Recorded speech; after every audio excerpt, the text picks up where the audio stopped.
मैं इस वक्त मौजूद हूँ आईआईटी बॉम्बे के परिसर में बने हुए केंद्रीय विद्यालय के कक्षा 9वीं में। यहाँ आने का आज मकसद ये है कि हम आपको बता सके कि किस तरीके से बदलते वक्त के साथ बच्चों को पढ़ाने वाले शिक्षक भी अब बदल रहे हैं।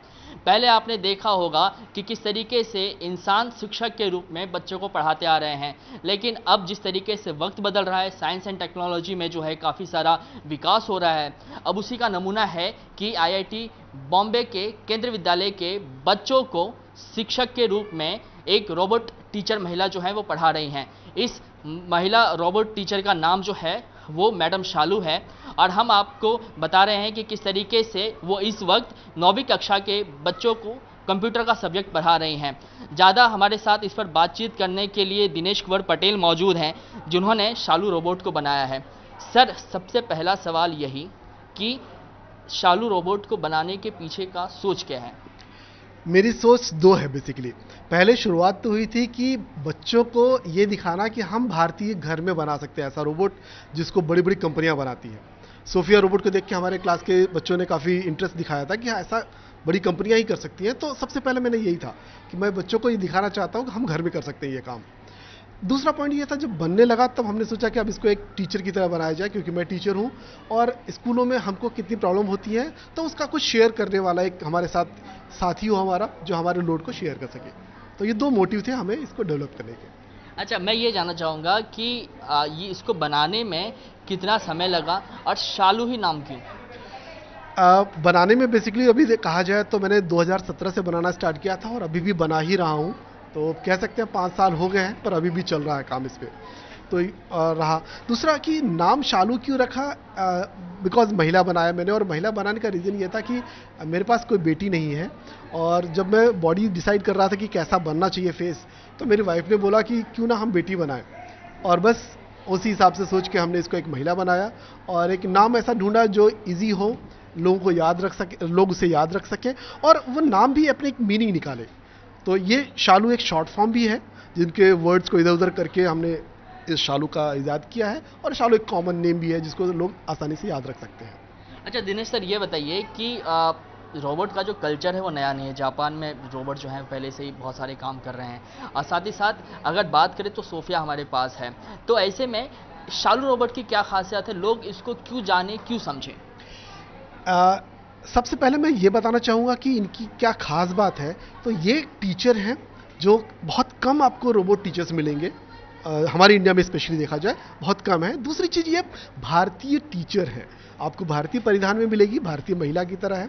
तो एक चीज़ ये, तो जैसे हमारे भारत की बेटियां जो एक्चुअल वो कनेक्ट कर पा रही हैं अपने आप को, कि वो कहीं ना कहीं आसपास ऐसा परिवेश देख रही होती हैं। तो एक तो ये है कि इनके अंदर खास बात है। दूसरी चीज़ ये कि ये टीचर, ये social and educational humanoid robots हैं। तो ये सोशल, तो जैसे और भी रोबोट्स हैं जो लोगों से बात करने का काम करते हैं, तो ये बात कर सकती हैं, साथ में ये ज्ञान की बातें भी कर सकती हैं। आप बच्चों के पढ़ाने के साथ साथ ये इंटरव्यू कंडक्ट कर सकती हैं, और इवन इंटरव्यू कंडक्ट करने में अगर आप बच्चों से क्वेश्चन पूछते हैं और बच्चों ने जवाब गलत दिया, तो वो जवाब सही है या गलत है वो भी डिसाइड कर लेती हैं। और अगर सही जवाब है तो ठीक है, अच्छी बात है, आपको पॉइंट मिल जाएगा, और गलत है तो वो करेक्ट भी कर देती हैं। अच्छा, जब मैं इसके बारे में पढ़ाई कर रहा था, जब रिसर्च कर रहा था, तो ये मुझे समझ में आया कि शालू जो है वो एक दो भाषा की जो है वो ज्ञान नहीं रखती हैं, कुल 47 भाषाओं का ज्ञान है। ये कैसे मुमकिन हुआ? डेफिनेटली देखा जाए तो इसके पीछे भी ऑब्वियसली कोडिंग ही है, पर इसमें ट्रेनिंग की ज़रूरत है। तो ज़्यादा ट्रेनिंग तो नहीं कर पाया मैं इसकी, बहुत सारे लैंग्वेजेस मुझे नहीं आते हैं, तो उसकी ट्रेनिंग तो पॉसिबल नहीं है। यहाँ पे मुझे डेफिनेटली काफ़ी गूगल बाबा की हेल्प लेनी पड़ी है, ताकि मैं दूसरे लैंग्वेजेस में इसको कुछ ट्रेनिंग कर सकूँ। और लेकिन अगर एक कोडिंग हो पाती है, दूसरी कोडिंग होना आसान हो जाता है। तो इस तरह से मैंने लैंग्वेजेस स्टार्ट किया, 2 4 6 8 10 15, और अब 47 तक पहुँच चुके हैं। प्रमुख तौर पे अगर बात करें तो किन किन लैंग्वेजेस में, अगर कुछ आप नाम ले जो ये लैंग्वेज में बात कर सकती हैं, इन लैंग्वेज में बात कर सकती हैं, तो प्रमुख तौर पे कौन कौन से भाषा का इस्तेमाल ये करती हैं टीचिंग के वक्त? वैसे तो जिस भी भाषा में आप चाहें हो सकता है, लेकिन जैसे अभी हम केंद्रीय विद्यालय में, जहाँ पे इंग्लिश ही यूज़ किया जाता है बेसिकली टीचिंग के लिए, तो इंग्लिश और हिंदी तो इनकी कॉमन है। और इंग्लिश हिंदी में ठीक भी है, क्योंकि मैं इंग्लिश हिंदी जानता हूँ, तो मैंने इनको ट्रेंड अच्छे से किया है। अदरवाइज आप Marathi, Bhojpuri, Gujarati, Kannada, Telugu, Oriya, Japanese, Chinese, Russian, और किसी भी लैंग्वेजेस में आप इनसे वो काम करा सकते हैं। अच्छा, अब जब मैं रिसर्च कर रहा था तो ये भी पता चला कि इनको जीके का भी जो है अच्छा खासा नॉलेज है, तो मैं आपसे चाहूँगा कि आप इनसे 2-3 सवाल जीके के पूछें ताकि हमारे जो व्यूवर्स हैं वो समझ सके कि शालू मैडम को गणित, भूगोल, विज्ञान के अलावा जीके का कितना ज्ञान है। जी ठीक। शालू मैम, आप बता सकती हैं कि भारत का राष्ट्रपति कौन है?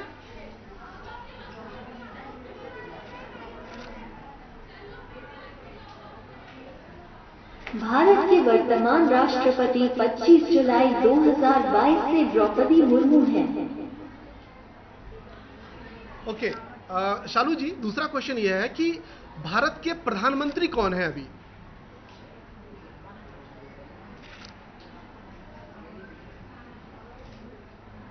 मिस्टर लाल बहादुर शास्त्री 9 जून 1964 से 11 जनवरी 1966, 1 वर्ष 216 दिन।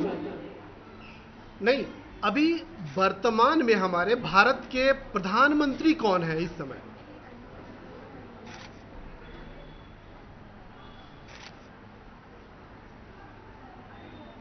अभी वर्तमान में भारत के प्रधानमंत्री कौन है अभी?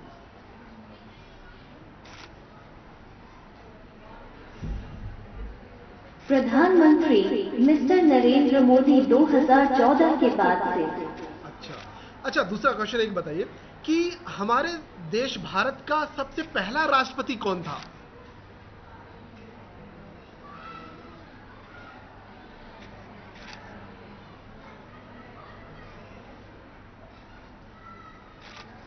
माननीय श्रीमती द्रौपदी मुर्मू।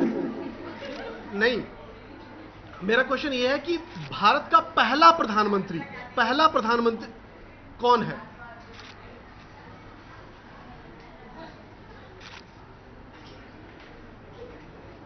मिस्टर जवाहरलाल नेहरू 15 अगस्त 1947 से 27 मई 1964, 16 साल 286 दिन। अच्छा ठीक है, अगला क्वेश्चन यह है कि भारत का पहला राष्ट्रपति कौन था? भारत का पहला राष्ट्रपति।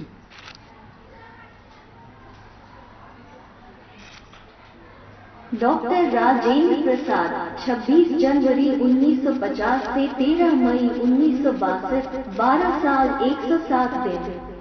ओके। अच्छा, ये बताइए कि दिल्ली की हमारे भारत की राजधानी क्या है?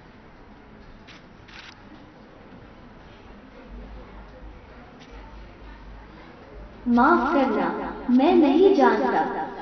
अच्छा, नहीं, मेरा क्वेश्चन ये था कि भारत की राजधानी क्या है?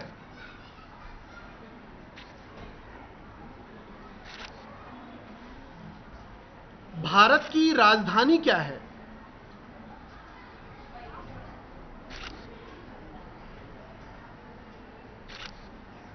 ई की राजधानी न।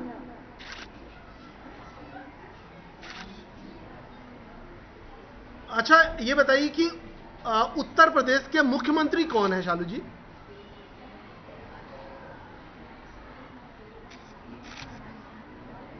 मुख्यमंत्री योगी आदित्यनाथ। ठीक है, तो आपने देखा कि किस तरीके से रॉबर्ट शालू जो हैं वो कंप्यूटर के क्लास के साथ साथ सामान्य ज्ञान के सवालों का भी जो है वो जवाब दे रहे हैं।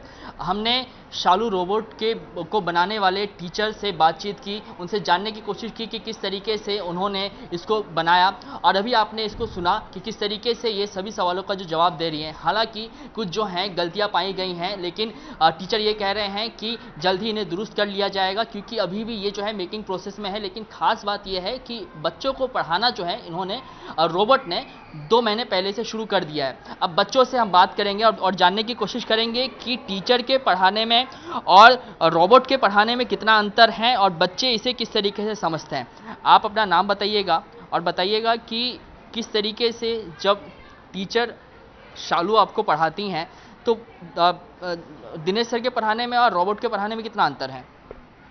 मेरा नाम स्वरा है। शालू बहुत अच्छा पढ़ाती है और बहुत अच्छे से कॉन्सेप्ट भी क्लियर होते हैं। दिनेश सर भी बहुत अच्छा पढ़ाते हैं। ज़्यादा एंटरटेनिंग आप जो हैं किसके पढ़ाई को पाती हैं? शालू की पढ़ाई को। ठीक है, हमारे साथ कुछ और बच्चे मौजूद हैं जिनसे जानने की कोशिश करेंगे और ये समझने की कोशिश करेंगे कि ये बच्चों के लिए भी जो है नया कॉन्सेप्ट है और ख़ास तौर पे अगर भारत जैसे अगर देश की बात करें तो बिल्कुल ही नया कॉन्सेप्ट है। तो ऐसे में जानने की कोशिश करेंगे कि बच्चों की मनोस्थिति है वो क्या है, बच्चे किस तरीके से इस पढ़ाई को ले रहे हैं। आप अपना नाम बताइए और बताइए कि जो टीचर शालू पढ़ाती हैं वो आपको समझ में आ रहा है कि नहीं आ रहा है। मेरा नाम विधि मोरे है और हाँ, टीचर शालू जो पढ़ा रही है वो समझ रहा है और वो कॉन्सेप्ट अच्छे से क्लियर कर रही है और बीच बीच में वो पूछती भी है कि समझ में आ रहा है कि नहीं, और वो डाउट्स भी क्लियर करती है। अच्छा, ये चूँकि नया कॉन्सेप्ट है आप लोगों के लिए भी, अब जो है पूरा ज़माना जो है रोबोटिक्स, कहा जा रहा है कि रोबोटिक्स का ज़माना जो है वो आने वाले सालों में होगा। तो आप क्या उम्मीद करती हैं कि इस तरीके से और भी जो रोबोट्स हैं आने वाले दिनों में वो डेवलप किए जाए और आप जो हैं इंसानी शिक्षक के बजाय अब रोबोट्स के साथ पढ़ना पसंद करेंगे कि जो ह्यूमन टीचर है उसको ही आप प्रेफर करेंगे? हाँ, रोबोट्स आ सकते हैं लेकिन अभी ह्यूमन टीचर्स प्रेफर ज़्यादा करेंगे क्योंकि ह्यूमन टीचर्स इमोशनली सपोर्ट करते हैं बच्चों को और वो बच्चों की सिचुएशन समझ सकते हैं, लेकिन रोबोट्स मैकेनिकली सिखाते हैं बच्चों को। तो ये केंद्रीय विद्यालय के कक्षा 9वीं के छात्र थे जिन्हें आपने सुना। इनका साफ तौर पे कहना था कि किस तरीके से वो जब टीचर शालू इनको पढ़ाती हैं तो वो इस बात को एंजॉय तो करती हैं। जो रोबोट टीचर जो शालू हैं उनके पढ़ाने के तरीके को ये पसंद करती हैं, लेकिन जहाँ तक इमोशनल कनेक्ट की बात आती है तो बच्चों का कहना है कि इंसानी टीचर जो हैं वो बच्चे की भावना को अच्छी तरीके से समझती हैं। इसीलिए हम प्रीफर ये करेंगे कि रोबोट के बजाय इंसान पढ़ाए।